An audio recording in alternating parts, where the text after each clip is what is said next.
I'm in search of conversation guests.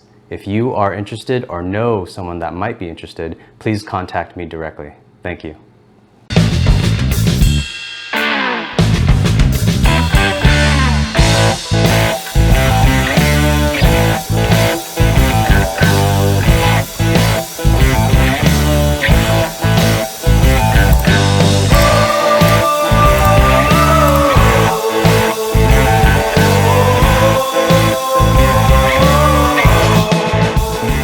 Available to everybody, and so many eyeballs on every piece of information that makes the market very efficient in an economist kind of way. Like an economist would say, this is a very efficient market. I'm not an economist, but I suspect they would say it's a very efficient market in that there's a lot of good information and it pushes people to where the supply and demand and the prices are realistic. So as far as searching ahead of time, what you don't want to do is start dreaming about houses you can't afford.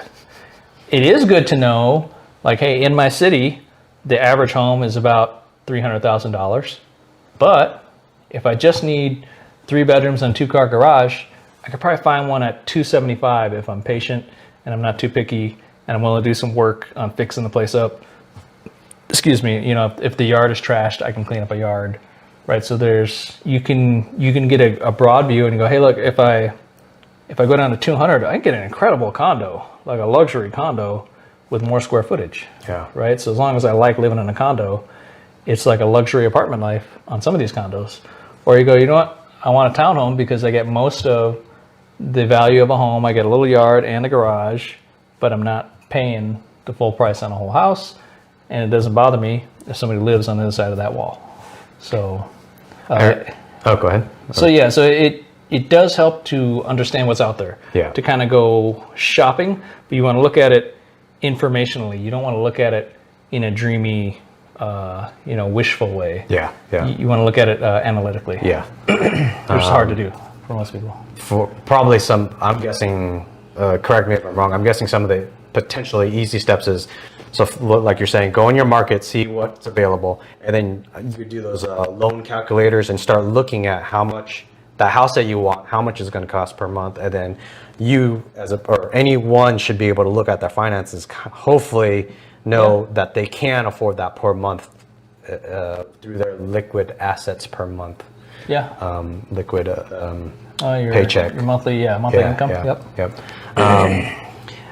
If you're seriously thinking about it and you don't know where you're at, just go to your credit union or your bank and ask to talk to a loan person, and you just go ahead and apply and run the numbers and say, you know, I know I'm not there yet, but what would I qualify for today?